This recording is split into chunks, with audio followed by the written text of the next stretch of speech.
Mým cílem je zlepšit své zdraví, psychiku, víc než rok, možná už skoro 2. Nic nedělám, nulový pohyb, travu úplně jsem zabil, zlepšit si postavu, zlepšit to spánek, ten teď mám totálně na prd, jim hodně málo, blbě usínám. To je kritický. Mám firmu, spoustu starostí, mám nějaký lidi, o kterých se musím starat, aby měli práci, aby mi fungovali, aby byli klienti spokojení, tam stres, cítím se furt vyšťavený, nic mě nebaví. Jít se zaběhat, protože moje manželka třeba běhá 3x, 4x týdně, přijedu domů, většinou vlehnu a koukám. Potřeboval bych víc energie a mohl víc fungovat. Mám za sebou už dřívější proměnu. Během té proměny se mně podařilo dosáhnout cílu, ale bohužel jsem pak přestala cvičit, taky řešit jídelníček. Šlo to se mnou z kopce. Bych byla ráda, kdyby se mě podařilo tady při té proměně sundat tuk, trošku se dostat do formy a pak si formu udržet. Připadám si hodně těžká. Pamatuju se, že si připadal jak znovu zrozený a teď si připadám, že mám pořád závaží, 10 kg pořád tahám sebou a je to náročný. Jsem pomalá, když sportuju, je to mnohem horší. Bych byla ráda, kdyby se mě podařilo dostat se na tu váhu během té první proměny a udržet to. No. Jeden z cílů, co máš, co se týče počtu kliků, máš nějaký? Já bych byla ráda, kdybych se vrátila na 15 a když bude něco navíc, tak to bude super. Nacházíme se v Praze Šestajovicích a jdeme se podívat, jak je na tom Láďa po 17. týdnu. Jsme tady u něj doma, takže pojďte dál. Čau. Dál. Činky, kotouče, razdička. Nechceš nám ukázat, kolik uděláš chybu? Tak můžu tam něco spustit. Ráda. To máme po tréninku.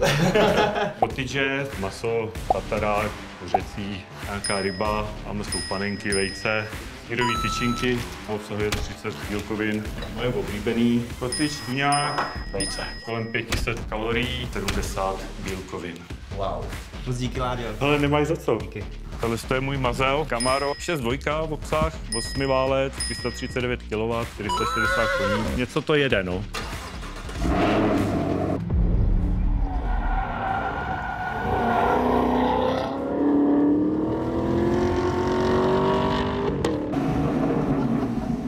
Nacházíme se v Praze a připravil jsem pro naše účastníky výšlap na Petřín. Bude to mít takovej malý háček.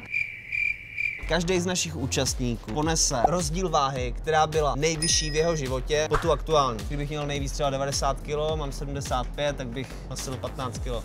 Jak to hodnotíš? Skvělý. Jsem mile překvapená těma výsledkama, který se podařilo dotáhnout. Co se týká váhy, tak mě ta váha šla dolů o 11,5 kg, což je víc jak 15%. Cviky, který jsem na začátku vůbec neudělala, nebo jsem udělala třeba jenom jeden, tak postupem času se to jako fakt zlepšilo. Třeba výstupy na bednu, ty mě téměř jako nešly a teďka už to dávám v pohodě, nebo ty hip thrusty, tak to jsem neudělala ani na 2 nohách. Teďka na jedné noze a s 10kilovým závažím, takže jako mám z toho fakt jako radost. Cítím se opravdu líp, mám v sobě víc energie. To, že člověk dokáže věci, které nedokázal, tak to mně přijde super. Když mě na tom nejvíc fascinuje, že to funguje. Když člověk drží ty pravidla, drží se toho plánu, který má. Když by výsledky nebyly, tak bych tu motivaci takovou neměla. Ale když vidím, že to funguje, že je to dobrý systém, tak mě to motivuje. Já mám teď hlavní cíl tu udržitelnost, protože už víc nějak jako hubnout nechci, svalovou hmotu moc nabírat už taky nechci. Já myslím, že mě to takhle stačí. Mám dost za obavy. No, abych si to teď udržela. Budu se snažit držet toho plánu, který funguje. To znamená hýbat se a nepřejídat se, držet ty kalorie, které by mohly zajistit to, že budu prostě fungovat. 2krát týdně do posilovny to bych chtěla držet a procházky chodit aspoň 5 kiláků. A snažit se držet těch dobrých návyků, to bych ráda. Právě chci říct, spousta lidí, ať už online, anebo u nás v mém privátním fitku, zhubne úplně bez problémů. To není zase tak těžký. Klíčové je si to udržet a to udržet si to je ještě jednodušší, ale spousta lidí to podcení, si řeknou, no tak takhle budu jíst do konce života a nezvládnou. Tam jde o to, že když se vytvoří ten kalorický deficit, který třeba byla máma, tak to tělo má potom tendenci hubnout, protože má méně energie. Tak logicky, když už nechceš hubnout, tak ho můžeš navýšit. A když hubneš delší dobu, tak se ti zpomalí mít. To znamená, jak se hýbeš během dne samovolně. S tím, jak budeš přidávat ty kalorie, tak se to bude zvyšovat, ta tvoje pohybová aktivita. Potom můžeš jíst víc a víc, bez toho, aniž bys nabíral nebo nabírala tuk. A není to zase tak těžký a můžeš si užívat mnohem víc života.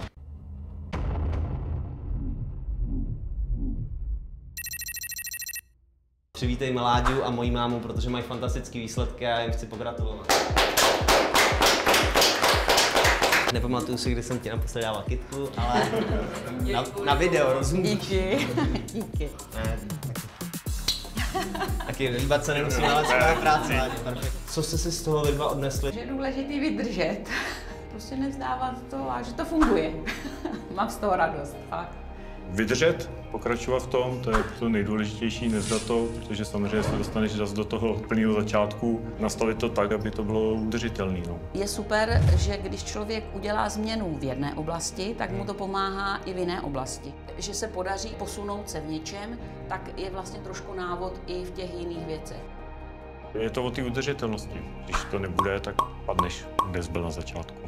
Pro mě zásadní myšlenka za poslední období bylo uvědomit si, jak jsem uspěl v posilování, jak to přenést do těch dalších oblastí v životě a teď myslím to, že ta práce, kterou ty můžeš dělat pro určitý cíle, bez ohledu na ty výsledky, pracuje víc na tobě, než ty na té práci. Protože je úplně jedno, jestli ten výsledek máš za rok, za 2, za 3, ale pokud se stáváš tou osobností, kterou se směl stát, mít ty návyky, ten charakter, tak dřív nebo později se to stane. Úplně se osvobodit od toho, tohle video, kolik má views, kolik to přinese odběratelů. Doufám, že nějaký, jo, musíš pozvat kámoše, že jo.